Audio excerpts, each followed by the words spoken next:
Right, so welcome everybody. This is essentially the last lab sheet that we have to deal with for this module. We still have a good 4 weeks of lab work ahead of us, and that's pretty much how long I would expect this lab sheet to actually take you, around 4 weeks to do. Okay, we of course have next week, which is consolidation week. This means that we have no classes, so don't come, or come, don't expect to find me here. Yeah. Okay, so next week the lab will be open on an open access basis. Okay, so of course if you want to come and work on it. If other people show up that want to work on your computer, please tell them to come back in an hour and make sure that you've left within an hour. Okay, don't just hog the computers the entire day. All right, so the lab should be open from 8 in the morning until 8 o'clock in the evening. Now, what I want you to do for this lab sheet is very simple. You just need to build a cloud. Offer a variety of service to different types of users and make everything work nicely. It's very easy and straightforward. Okay, so the idea is that each of your computers will be a cloud. What I want the cloud's purpose in life to be is that this should be a cloud for a department in a university. Okay, so you can call it the School of Computers, School of Computing Cloud, the School of Geography Cloud, the Arts and Sciences, whatever you like. All right, it doesn't really matter to me. The virtual machines that you will use inside this cloud can be whatever you want them to be. The easiest way out of it is to use the virtual machine that we've already built. So you already have a VP0, vPrometheus 0, that consists of a hard drive, a DVD, a network card, some memory, and some CPU. Okay, now that virtual machine in your cloud is a template that depends on a few images. The easiest way for you to replicate your network is to take those images, clone them. So if you go to the menu on the left to storage, then images, each of those images actually gives you the option to clone them. So you can clone them, and that means that the operating system and all of the settings that you've set up will stay exactly the same as they were in there. So once you clone the image and rename it, you can allocate this image to a new template that you create, and that way you can very quickly make 3 or more virtual machines for your cloud. Okay, now the other option is to build new virtual machines from scratch. You can install whatever operating system you want on them. You can have the server in Linux, and you can have the client for the students in Windows, and you can have a different client for the students in Linux, and really whatever you like. And if we can help you and support you in the lab with it, we will. We probably can, unless you find some really weird distribution of Linux or decide to use Windows 98, then honestly. Okay, so complete freedom to the operating system and the spec of the machines that you have in the cloud. Your only limitation is you need to know how many CPU cores you have available in your cloud, how much memory you have available in your cloud, how much hard drive space you have. Okay, your CPU and your memory will depend on the settings of your Prometheus virtual machine, and that in itself can also change. Okay, you can power off Prometheus and you can go into its settings and you can change the amount of RAM and the amount of CPU cores on there. If I remember correctly, in the lab you can go up to 8 CPU cores. I think our processors have 12 cores in total. All right, so you can go up to 8, you can go 10, you can try 11 if you like. It's up to you. And as for RAM, as for memory, your systems have 64 gigabytes of RAM, so you can take it as close to there as you like without compromising the operating system, the host operating system itself. Doing that, you will then have more CPU cores and more RAM available on your system to give to your virtual machines. The hard drive space you cannot change. So your Prometheus VM has 200 gigabytes of space. They are not LVMs, so you cannot dynamically alter the capacity of that hard drive. We've tried in the past. It's not a good idea. All right. Anyway, 200 gigabytes of space should be more than enough for you to start a lot of virtual machines in your cloud and not actually run out of space. All right. Try not to give more than 10 gigabytes of space to each of your virtual machines. There really is no point. And depending on the operating system that you use, you can even make them smaller. Or if you decide to install a Windows Server 2022, yes, then you'll have to give it more. But you will only need to have one of those anyway. All right. So plan ahead what virtual machines you want to have in your cloud, what resources each of them will take, and how many resources you can make available on your computer. So that needs to be the beginning of this lab sheet, planning. My basic requirement for this is this: 3 virtual machines at a bare minimum. Okay, so I want you to have one virtual machine that will be a server. At a bare minimum, I want it to be a file server Linux with NFS, so you can take your current VP0 CentOS VM, install and configure NFS on it, and you're done. All right. And I want you to have 2 different types of client virtual machines in the cloud. I want you to have a lecturer client, and I want you to have a student client. The differences between them are, obviously, different groups should not be able to log in or see at all other people's VMs. Okay, so students should not have access to lecturer VMs and vice versa. Also, the lecturer's VMs, I need them to be permanent. This means that their hard drives at least need to be persistent.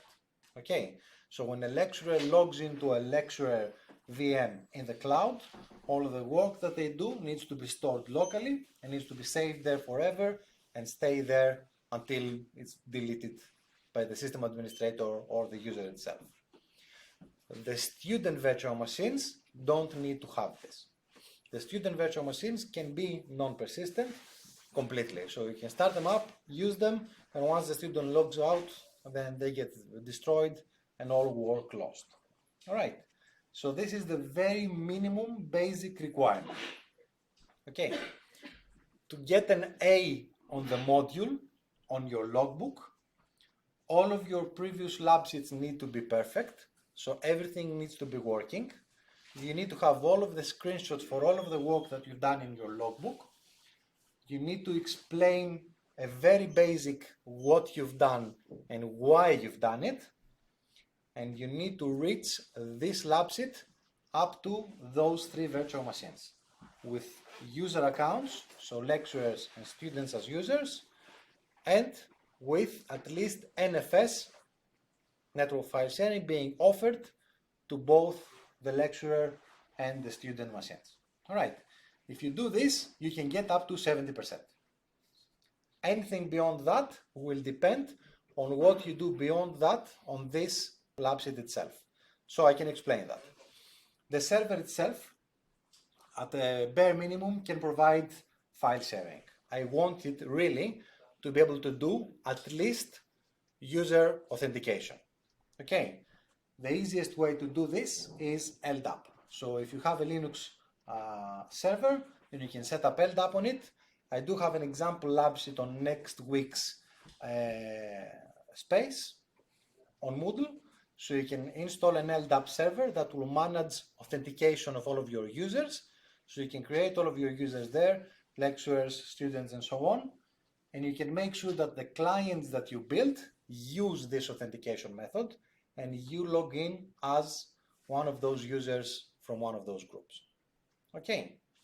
On top of that, another thing that I would like you to see is roaming user directories, home folders. Okay. So when a student logs into their virtual machine, they should be able to log in through LDAP authentication and through that as well get access to their home directory, which can be made available to them through NFS on the server. And they can log in, they can work, and once they log out of the virtual machine, even though the virtual machine is non-persistent and gets destroyed after the end of it, the actual user's data on their home directory will be saved because it will be saved on the server itself and not on the virtual machine itself locally. Okay, this is exactly the system that we have here in the university as well. When you're logging into a Windows machine, Active Directory takes care of this.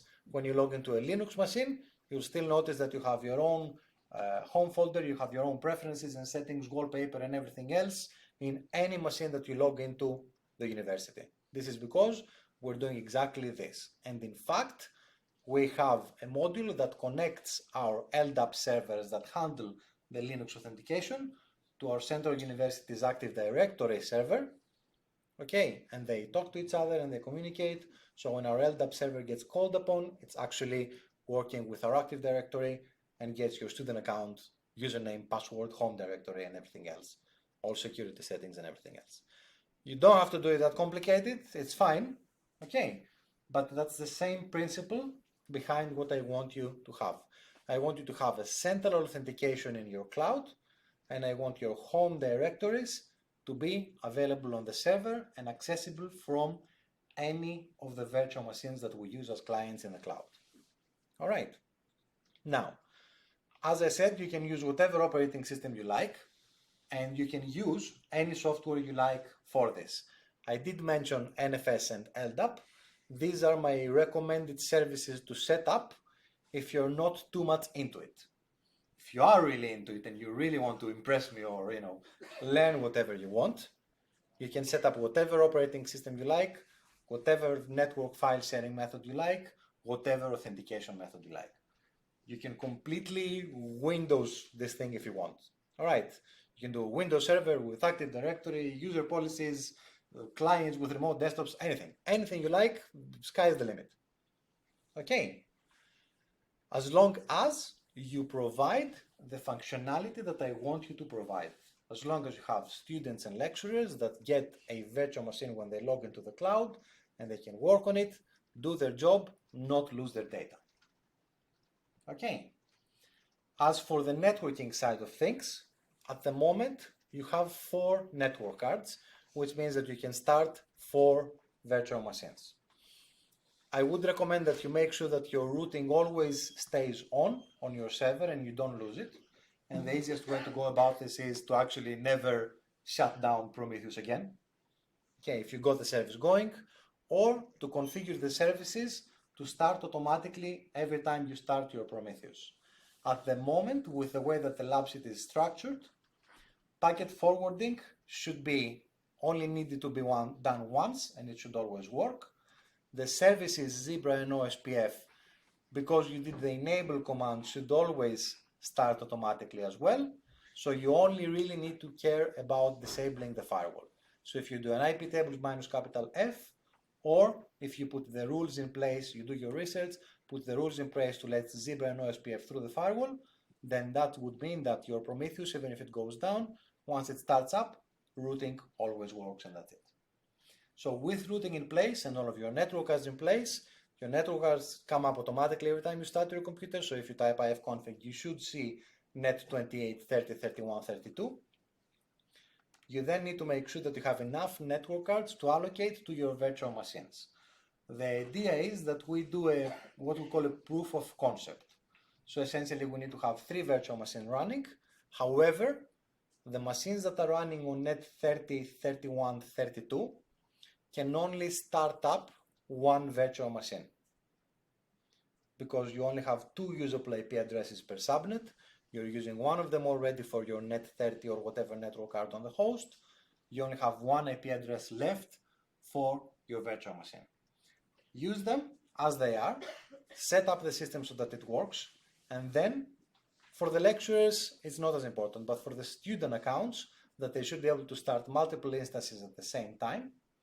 Either choose to have different virtual machines that run up but never actually run them all at the same time, or the other more permanent solution that you can create is you can create new private IP address network cards, NetNAT, Net192, whatever you want to call it, and then instead of routing you can NAT to it, which can be done very easily in Linux with one IP tables command.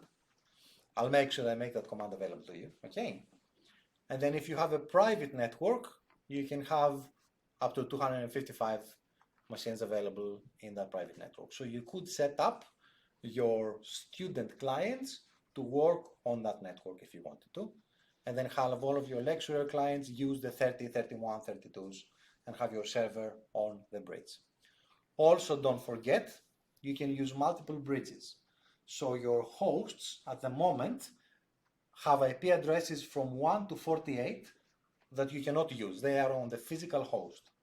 Then your Prometheus VMs are 51 to 98, I'm going to say, yes, which is for Prometheus, but from that, you can use, let's say if you're working on the first VM, on the first computer, if your Prometheus address is 51, then you can use 101, and you can use 151 as well.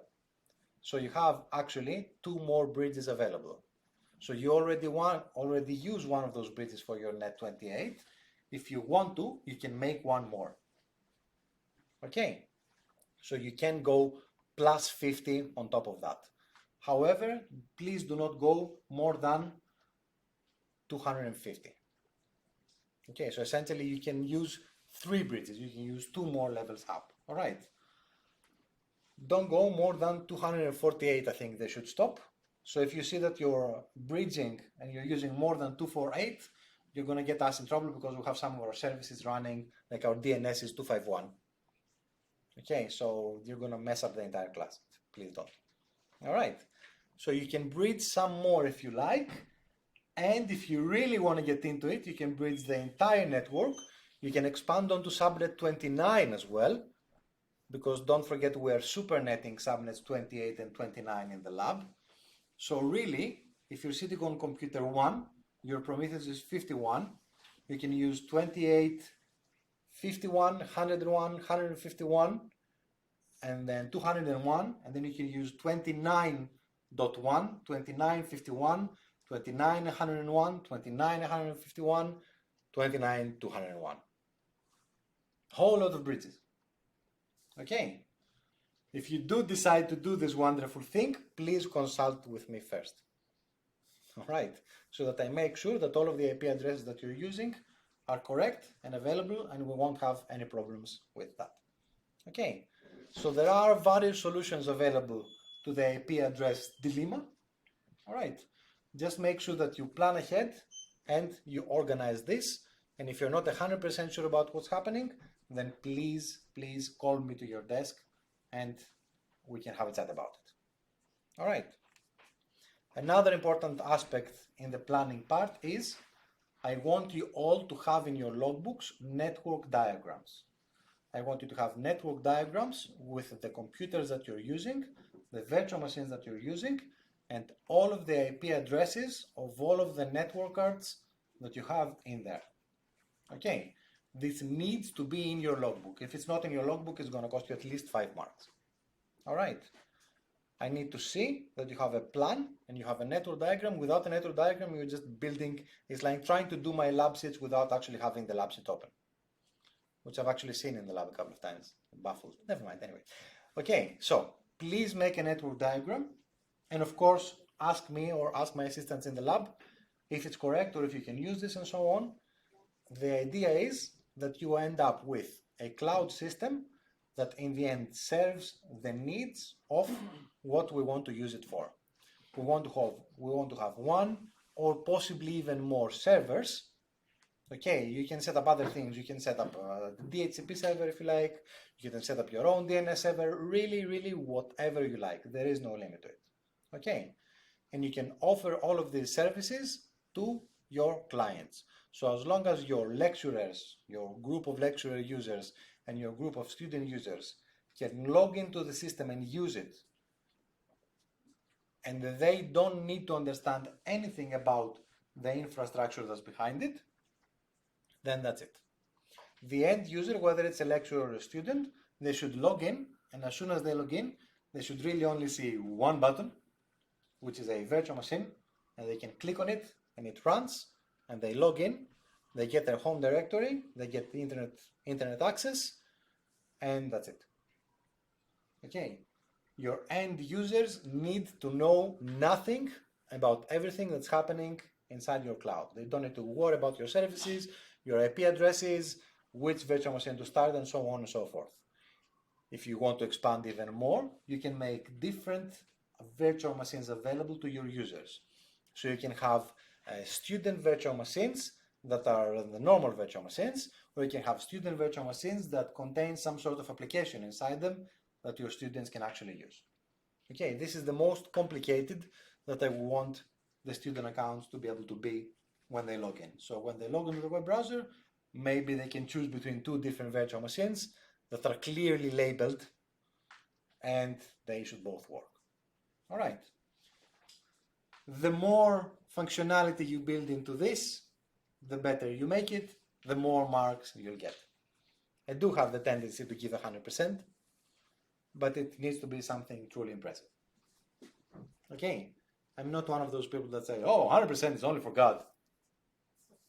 Right? If you have everything and it looks good and it works well, I will give you 100%. I don't care. Okay. And that's it. Now, you have to do this. You have from next week, which is consolidation week, I would say take this time to plan the whole thing and decide what you want to do. You can go on Moodle and you can read everything that's available here. All right, so I have setting up NFS, setting up LDAP, I have contextualization, how to customize virtual machines and give them more information. So for example, when you build a virtual machine and it gets an IP address, you can use contextualization so that you don't have to go into the settings of the virtual machine every time and physically manually give it an IP address inside. Okay, and this is something that should happen because when a student clicks on the virtual machine, he shouldn't need to configure an IP address. All right. You can read about groups and everything else. There is a LDAP commands file. So these are all of the commands that you need in order to set up an LDAP server on a Linux box. And you can just copy and paste them from there. And it really is like idiot proof. Like you can follow the commands without even understanding what's happening. And the thing will work in the end. Okay. And on top of that, I do want you to make sure that you understand the IP addresses. Okay, so I do want you to go to firewall.cx. I want you to click on this and spend the rest 150 hours of your life reading everything in here. Well, not really, but at least read about subnets, subnetting, CIDR, and so on and so forth. Because I want you to understand how the IP addressing scheme that we use in the lab actually works and how you can manipulate and expand this in order to suit the needs of the virtual machines that you're using. Okay. And that's pretty much it, really. So at the base level, start with the virtual machines that you need to design, that you need to build. Okay, make a network diagram, make a plan for your cloud, and then go into the lab and start building it. Essentially, what we have is, we have next week, which is consolidation week, so there are no classes. Then we have 2 weeks of labs that will be there and we can help you. Then we have 3 weeks of Easter break, during which the lab will be open again. And then we have 2 more weeks after that, which is classes, if I remember correctly. And in fact, I'm going to make sure about this so that we see what we can plan. Okay, so this is consolidation week, 1, 2 weeks, Easter break. And then we come back on the 15th of April. We have 1 week of teaching, 2 weeks of teaching, 3 weeks of teaching. So we have 3 more weeks of labs in there. And then that last week on the 6th, that starts on the 6th, is assessment week. So you cannot do any work on this week.